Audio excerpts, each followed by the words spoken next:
the argument that the clergy of the Languedoc were lax and careless and not sufficiently on the ball about heresy was coming from people who may well have thought that intervening in the Languedoc would be a good idea.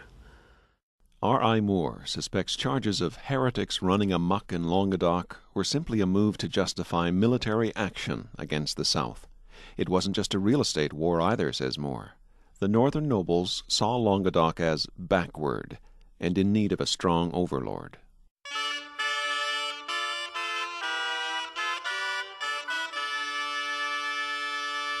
The big change that had taken place in most other parts of Europe was that there had been a reordering of the social structure, producing a very much more strongly hierarchical society and central government.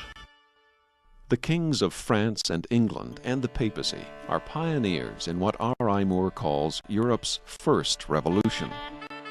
Military might and divine right brought changes in landholding, social structure, and government, all concentrating more wealth and power in the nobility and the church. The upper class has the upper hand in the first revolution. Farmers, once free in this agrarian society, are now harshly drilled by a landlord who takes much of what they grow. The crown and the church always get their share. This is progress. The folks in charge like the system. What's more, they want to export it to backward places like Languedoc, seen as ungovernable, where free people still own their own land. It would be too easy at this point to suggest that what we have here is an ancient version of the classic political struggle of central control versus free enterprise. But it's tempting. Stephen O'Shea. There was no king of Languedoc. There were competing lords and counts, minor counts in the towns. The merchant classes had this nascent democracy, nascent oligarchic democracy, where they would elect consuls to govern the towns, to establish the bylaws of the towns. The feudal model of a marriage between church and king, enforcing orthodoxy and order, did not exist in Languedoc.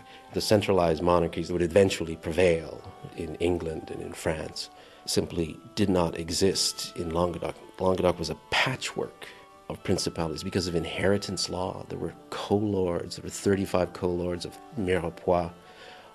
There was a litigious society. In some ways, if you think of the ancient city-states of Greece, after the fall of Athens, we sometimes say it was a terrible time because there were all sorts of wars between Thebes and Athens and Corinth.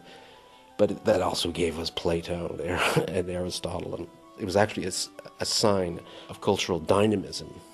So in the cracks caused by these power struggles, here there's the power struggle and the burghers as well, and the bankers, Catholicism was allowed to flourish because nobody had enough time to suppress it. Maybe so, but this opinion from R.I. Moore exposes the serious rift among scholars over Catharism as a real heresy versus Catharism as a red herring. I'm quite certain it wasn't as much as it was made out to be. The question is whether it was anything at all. And that's a hard question to swallow for Harvard Divinity School professor Beverly Kinsley. To her, it smacks of revisionist history. The Cathars weren't invented. They existed. They were real, committed Christians. But there are people who want to minimize their importance or even say that they didn't exist. But there's a lot of tension in scholarly circles. People are identified as being pro-Cathar or pro-church, I guess. So people feel obliged, for example, when they review my book about cistercian preaching, to point out that I'm pro-heretic. And I am. Pro-heretic is a label Kinsley is happy with. In the 12th century, that opinion was not widely shared outside of Languedoc. R.I. Moore. I'm sure there were some people who were genuinely frightened of Cathars. That out there in the nasty, dark, dangerous parts of the world, there is something which is going to get them. There is a menace to their civilization. That's something we can feel we understand quite well just now. Such a conviction certainly grew in Western Europe in relation to Catharism in the second half of the 12th century. Now, what I'm saying is, it was in part, I'm quite sure, deliberately nourished.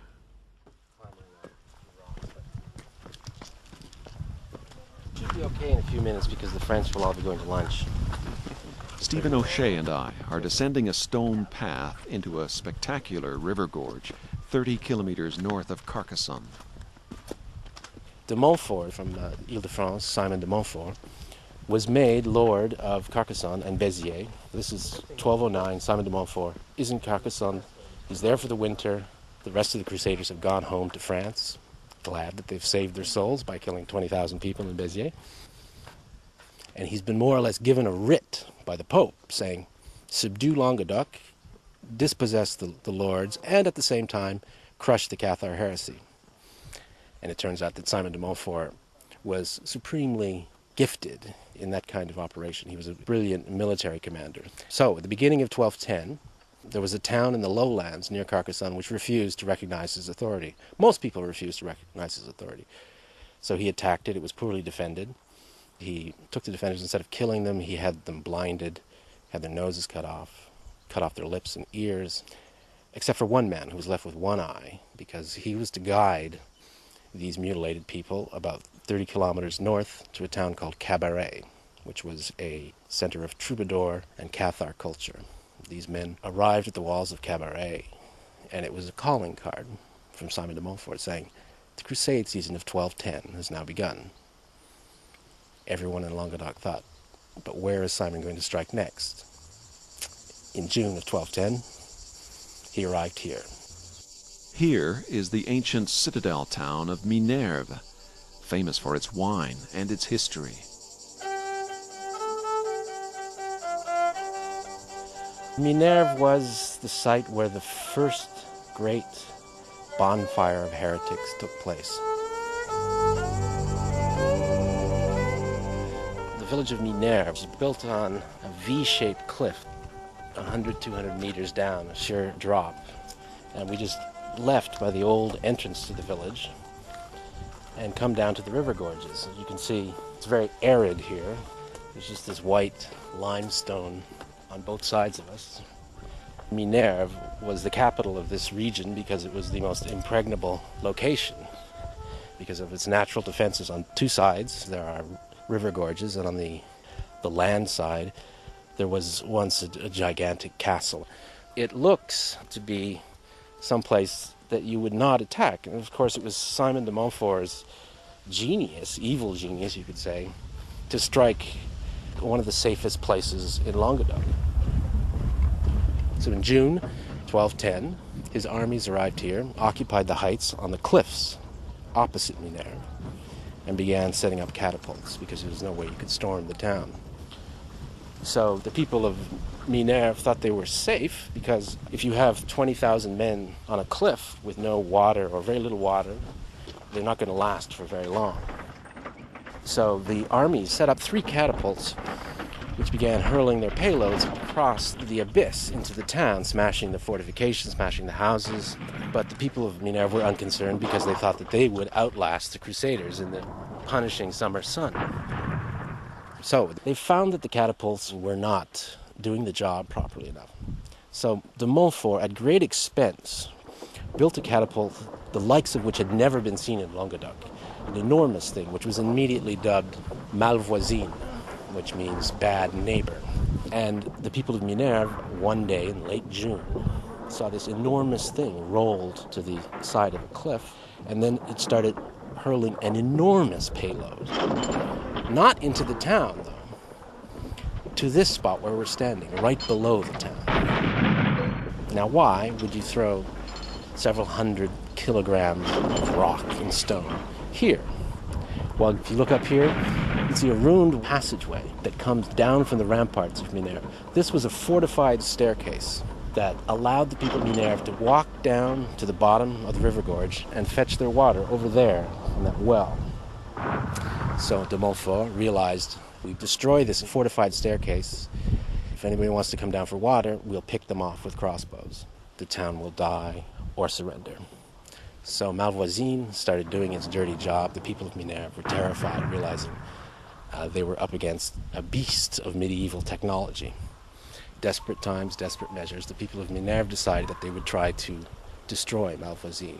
So on one moonless night in early July, 1210, a commando of men sneaked down into the gorge. There were thousands of crusaders sleeping on the cliffs above. They had with them burning brands, torches. They scaled the sheer cliff. They started spreading oil, anything flammable up against it. They slit the throats of all the sentries.